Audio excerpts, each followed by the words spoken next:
Tendance première. Bonjour François Verhegen. Bonjour. Professeur de zoologie à l'ULiège, créateur de la chaîne Science Bestiale qu'on vous invite évidemment à découvrir ou redécouvrir.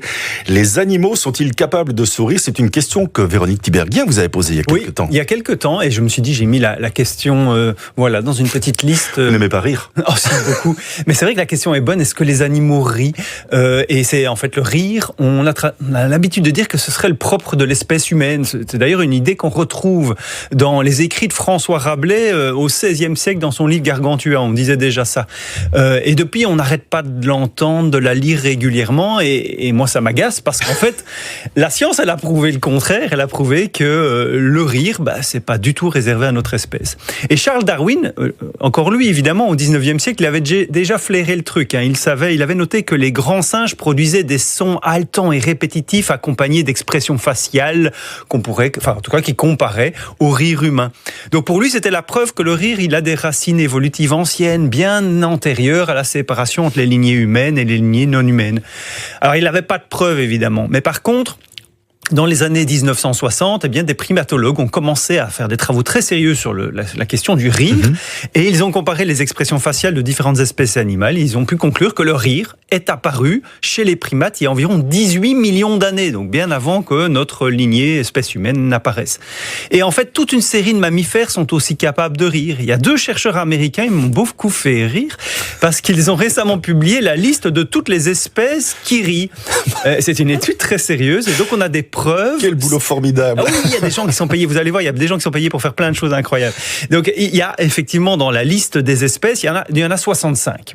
65 pour lesquels on a des preuves sérieuses de rire.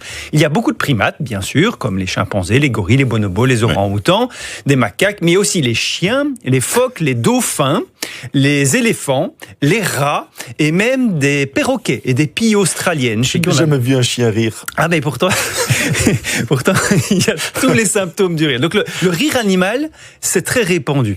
Et quand on dit rire, attention, on ne parle pas forcément du ha-ha-ha que nous pratiquons nous. Non, chez les grands singes, le rire ressemble à un halètement rapide et rythmé qui produit un son à la fois à l'expiration et à l'inspiration. Vous pouvez le tenter? Un homme forcé, pas si. Cédric. Si. Voilà, à l'inspiration et à l'expiration. Qu'est-ce que je fais dans cette radio?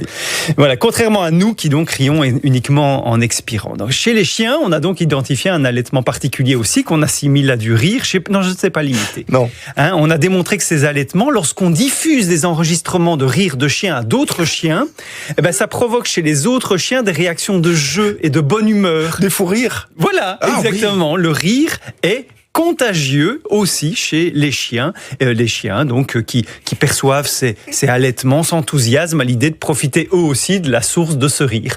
Des observations sur les rats nous en apprennent aussi beaucoup sur les rires. Alors, je ne sais pas si vous êtes chatouilleux, vous Cédric. Ça dépend. En tout cas, les rats le sont.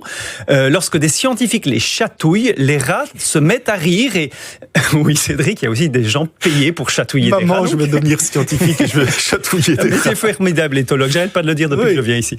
Donc, ils ont enregistré les rires des rats, donc qui sont des gazouillis émis à 50 kHz, donc absolument totalement inaudibles pour les humains. Des rats qui ne produisent ces rires qu'en cas de chatouillis. Et dit comme ça, on dirait une blague, mais c'est très sérieux. Les singes aussi, d'ailleurs, raffolent des chatouilles, et tout comme nous, les singes ne peuvent pas se chatouiller eux-mêmes et en rire à cause d'un mécanisme de filtrage sensoriel qu'on appelle. Ça veut dire que c'est un système qui permet de séparer le soi du non-soi dans son système nerveux. Alors, les singes rient, mais ont aussi de l'humour. Alors, la primatologue Isabelle Laumer s'est sans doute beaucoup amusée à faire son travail, puisqu'elle a listé toutes les formes d'humour chez les singes. Elle a identifié, tenez-vous bien, 142 comportements de taquinerie. Vous voulez des exemples? Oui. Elle a observé un individu qui frappe au dos d'un autre individu, et puis il fait semblant de ne rien en se retournant. Mais non. Vous avez déjà fait ça aussi, évidemment. Autre exemple, un singe arrive à pas de loup derrière un copain et lui tire les poils. Ou encore d'autres qui se perchent sur une branche, balancent un fruit près d'un copain qui se trouve au sol juste pour le narguer. Voilà. Ils sont cons, ces chimpanzés. Les chimpanzés, les bonobos, ils ont de l'humour. Et en plus, chez eux, le rire est contagieux, comme chez nous, comme chez le chien. Un copain qui rigole, eh bien, la bonne humeur s'observe chez tous les congénères proches. Certains éclatent de rire sans même savoir pourquoi. C'est un phénomène qui s'explique par ce qu'on appelle là des neurones miroirs, donc des cellules nerveuses qui s'activent aussi bien quand on réalise une action drôle que quand on observe quelqu'un la réaliser. Et un chimpanzé qui voit un copain se marrer, ces neurones miroirs déclenchent les mêmes micro-contractions faciales et le rire se propage. Bon, mais pourquoi tant d'animaux ont développé des rires ? Quelle est l'origine du rire en fait ? Il faut retourner aux racines du jeu chez les animaux. Les jeux sont souvent des moments en fait de bagarre. On se poursuit, on se bouscule, on se mordit. Ce sont des comportements en fait qui ressemblent à des vrais combats, mais qui ont un rôle ludique, qui renforcent les liens au sein d'une communauté, qui soudent les membres d'une même famille par exemple. Mais si ce sont des jeux, alors comment savoir si l'individu qui vous saute dessus est un ami qui veut jouer ou un ennemi qui vous attaque pour de bon ? C'est sans doute là qu'apparaît le rire. Il fonctionne comme un signal qui signifierait pas de panique, je t'attaque, mais c'est pour rire. Les spécialistes appellent ça la métacommunication. Le rire donne le contexte dans lequel interpréter ce qu'il se passe.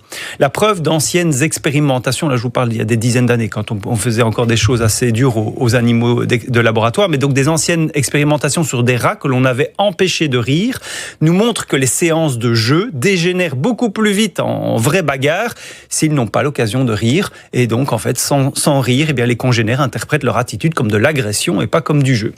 Mais je vous ai gardé le meilleur pour la fin. En 2012, une équipe de chercheurs polonais a placé des rats dans une cage où il y avait 2 boutons. Donc suivez-moi bien, il y avait un bouton rouge et un bouton bleu. Au début, rien ne se produisait si les rats appuyaient dessus avec leur museau. Puis les chercheurs ont diffusé un son dans la cage. Un son aigu signifiait qu'on allait leur donner un bonbon à condition qu'ils appuient sur le bouton rouge. Alors les rats, ils ont vite appris que lorsqu'ils entendent ce son, ils appuient sur le bouton rouge et ils reçoivent le bonbon. Par contre, si on leur diffusait un son grave, ça signifiait qu'ils allaient être bientôt punis. Sauf s'ils appuient rapidement sur le bouton bleu. Alors ils ont vite appuyé sur le bouton bleu quand ils entendent un son rare. Puis commençait la seconde partie du test. Les chercheurs ont chatouillé la moitié des rats. Qui adorent ça, je vous le rappelle. Ils émettent des tonnes de gazouillis associés à du rire. Et ils ont diffusé dans la cage alors un son ambigu, pas vraiment aigu, pas vraiment grave. Les rats allaient-ils être récompensés ou punis ? Ils hésitent. Devait-il appuyer sur le bouton bleu ou sur le bouton rouge ? Résultat sympa, les rats qui avaient rigolé interprétaient ce son de façon optimiste et appuyaient sur le bouton rouge. Ceux qui n'avaient pas eu de séance de rire étaient plutôt pessimistes et appuyaient sur le bouton bleu. Ils craignaient d'être punis. Le rire, même chez le rat, il colore la perception du monde, il rend optimiste. Et alors un peu moins drôle, je voudrais terminer, si vous le voulez bien, Cédric, cette chronique par une petite pensée pour Benoît Grison, biologiste à l'Université d'Orléans, qui nous a quittés il y a une semaine. C'était un passionné des animaux et de vulgarisation scientifique. Et comme moi, il a publié ses livres chez l'éditeur français de Lachaud-Nicelet. Et parmi ses livres, il y a le merveilleux ouvrage intitulé « Le sourire du chimpanzé », un ouvrage que j'ai utilisé pour vous préparer cette chronique. C'était formidable, le sourire du chimpanzé. Merci beaucoup, François Verheugen.